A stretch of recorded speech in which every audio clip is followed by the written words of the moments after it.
based on this thing that made the nationwide news: does fish oil increase one's risk of getting prostate cancer? And this study was done by Crystal.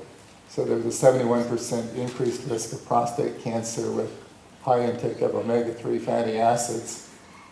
He suggests it might be due to oxidation of the fish oil.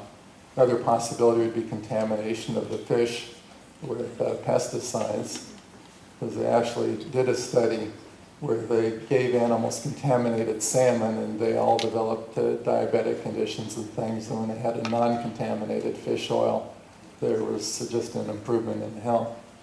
What about the study? Well, first of all, he didn't adjust for any known risk factors, including ethnicity, PSA level, age, body mass index. There was merely an association in the study. Our previous epidemiologic studies demonstrate no correlation between omega-3 intake and prostate cancer. As a matter of fact, the opposite. There's a number of studies that show that the fish oils actually reduce the risk of prostate cancer. They used plasma levels in this study, which is a poor indicator of long-term intake. And the researchers were quick to blame fish oil supplements, although there was no indication that anybody in the study was taking fish oil supplements. Bransky himself said it's important to note that these results do not address the question of whether omega-3s play a detrimental role in prostate cancer prognosis. So that's from the lead author himself. This is kind of one of those situations of what I call the dog bites the man. You can have 100 studies that show that the fish oils reduce the risk of prostate cancer. You get one that shows the opposite side. That's newsworthy, because people will read that. So I put a couple other studies up here. Here's one by Nourish: prostate cancer risk and consumption of fish oils, a dietary biomarker-based case control study.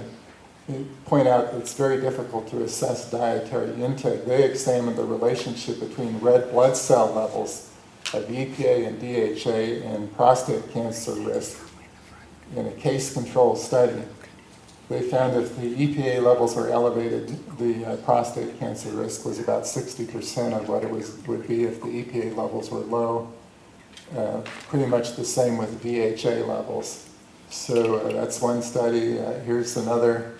They looked at 6,272 Swedish men. The men who ate no fish had a 2 to 3-fold higher frequency of developing prostate cancer compared to those who had a low fish intake.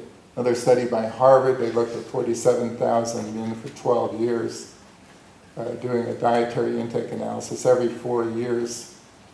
They found each 500 milligram of omega-3 fatty acids the men got from eating fish was associated with a 24% decreased risk of metastatic cancer.